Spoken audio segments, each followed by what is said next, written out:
नमस्कार, मैं हूं देवेंद्र कुशवाहा। IBN भारत के इस खास कार्यक्रम में आपका स्वागत है। यूपी में पंचायत चुनाव होने हैं। चुनावी अखाड़ा सज चुका है। क्षेत्रीय नेता दंड बैठक में लगे हुए हैं। गांव में जयरनमी जोरों से चल रही है। जिला पंचायत अध्यक्ष और ब्लॉक प्रमुखों के पदों के लिए आरक्षण लिस्ट जारी हो चुकी है, लेकिन गांव के ग्राम प्रधानी के आरक्षण लिस्ट सांसें रोके हुए है।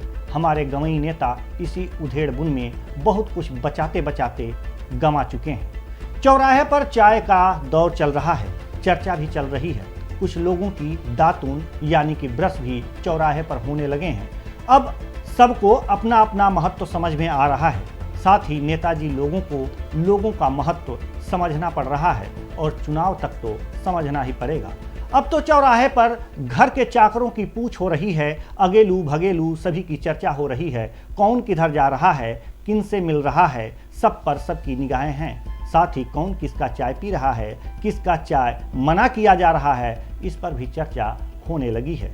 आखिर बंदे ने फला का चाय क्यों मना किया? क्या वह उन्हें वोट नहीं देगा? तमाम प्रश्न उसके एक मनाही पर हो रहे हैं। अगर बीमारी का बहाना बना दिया जाए तो डॉक्टर भेज दिया जाएगा। वैसे गांव में बंगाली डॉक्टरों का महत्व होता है। उनकी कौन सी डिग्री है यह महत्व नहीं रखता। वह बंगाली है, यही काफ़ी है। उनका भी अपना पैठ होता है, उधार दवाइयाँ करते हैं बेचारे, इसलिए चुनाव में उनका भी महत्व बढ़ जाता है।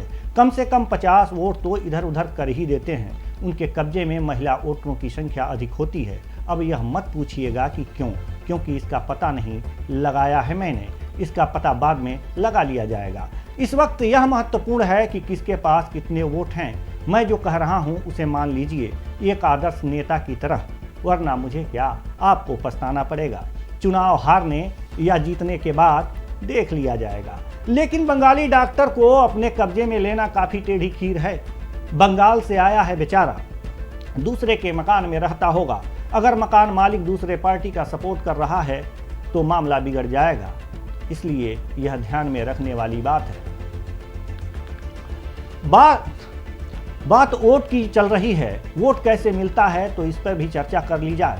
थोड़ी चर्चा इस पर भी कर लेते हैं। जो मैंने देखा है गांव में मुर्गा पार्टी चलती है। सबको बाराती की तरह बैठा कर खिलाया जाता है। कई लोग तो खाने के बाद जयकारा भी लगाते हैं। वोट का पता नहीं कहां देंगे, लेकिन लोकल राजनीतिक पंडितों का मानना है कि इससे वोट मिलता है।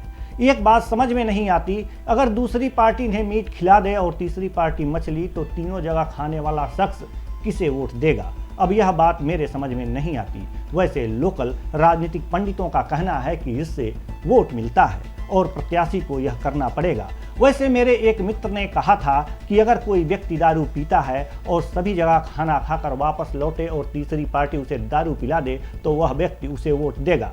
खैर, हमारे समझ में यह बात आने वाली नहीं है, लेकिन माना जाता है कि इससे वोट मिलता है तो मिलता होगा। मुझे क्या, मुझे कौन सा चुनाव लड़ना है, लेकिन मैं भी वोटर हूं और मैं भी वोट डालने जाता हूं।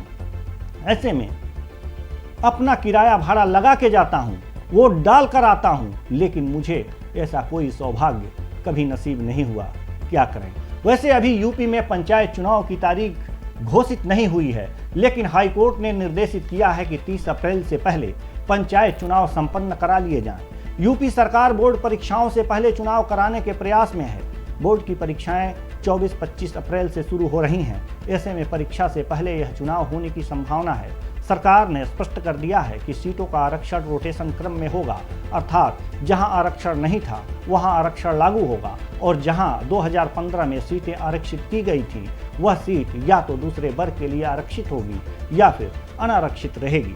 पंचायत चुनाव को लेकर ग्राम सभाओं में गहमागहमी तेज हो गई है। ग्राम सभाओं में इस बार सीट एससी के लिए आरक्षित होने के आसार भांपकर भावी उम्मीदवारों को डर सताने लगा है। जिन ग्राम सभाओं में इस बार सीट एससी होने की आशंका बनी है, वहां सामान्य और ओबीसी वर्ग के उम्मीदवार एससी कोटे से अपने खासम खास को प्रधानी का उम्मीदवार बनाने की फिराक में लग गए हैं। सामान्य और ओबीसी के उम्मीदवार सालों से प्रधान बनने का सपना सजोए थे। अब ऐसे सभी लोग ऐसा उम्मीदवार उतारने में जुटे हैं जो सिर्फ नाम का ही प्रधान रहे ताकि वे अपना काम साध सकें। कई ग्राम सभाओं में ऐसे कई उम्मीदवार हैं जो कि अगर इस बार चुनाव नहीं लड़ पाए तो गंवई राजनीति से गायब हो जाएंगे। ज़्यादातर सामान्य और ओबीसी वर्ग के ऐसे लोग प्रधानी की सीट एससी होने पर जिला पंचायत का चुनाव लड़ने की तैयारी भी करने लगे हैं।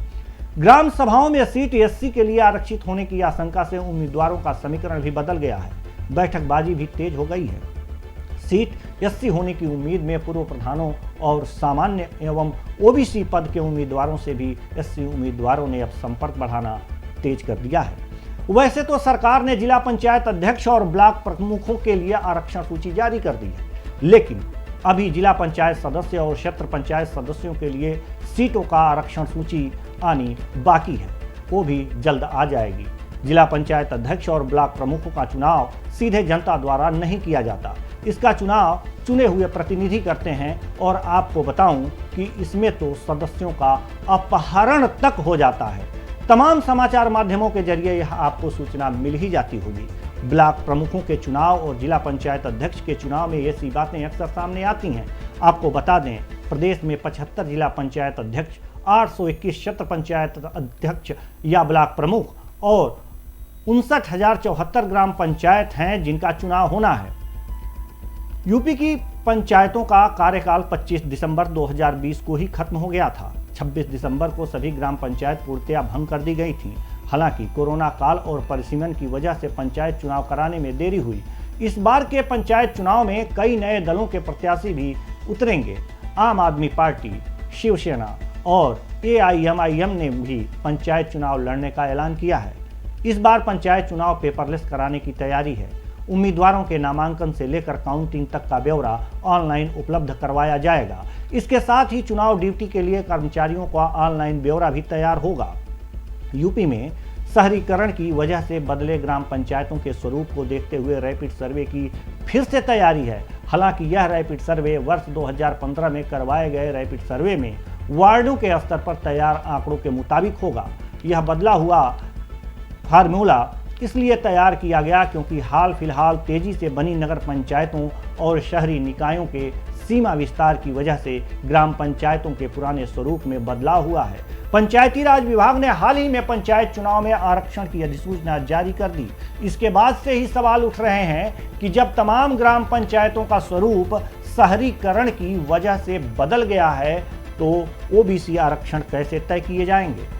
पहले विभाग की तरफ से दावेदारी पेश की जा रही थी कि वर्ष 2015 के रैपिड सर्वे के आधार पर पंचायतों में ओबीसी आरक्षण लागू होगा, लेकिन अब जबकि इसको लेकर तमाम आपत्तियां अभी से आनी शुरू हो गई हैं तो विभाग अब रैपिड सर्वे के लिए नई तरकीब पर काम कर रहा है। यह बदली हुई तरकीब है वार्डों के डेटा के मुताबिक रैपिड सर्वे कराना। यह फार्मूला उसी जगह पर इस्तेमाल किया जाएगा जहां पर ग्राम पंचायतों के स्वरूप में काफी बदलाव आया है।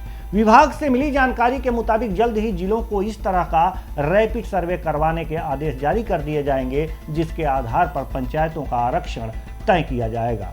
विभाग का दावा है कि पूरे या आधे राजस्व ग्राम शहरी निकायों का हिस्सा हो गए हैं। ऐसी जगहों पर भी वार्ड को लेकर कोई बदलाव नहीं हुआ है, यानी वार्ड या तो पूरी तरह से शहरी निकाय में शामिल हो गए हैं या फिर पूरी तरह से ग्रामीण निकाय का हिस्सा हैं। ऐसे में वर्ष 2015 में करवाए गए रैपिड सर्वे में ग्रामीण निकायों के वार्ड के रैपिड सर्वे के आंकड़े को देखते हुए पूरी ग्राम पंचायत का रैपिड सर्वे करवाया जाएगा। तो ये है हमारे जो यूपी पंचायत चुनाव जो होने वाले हैं उसका ब्यौरा। फिलहाल अभी तक के लिए इतना ही। मुझे दीजिए इजाजत। नमस्कार।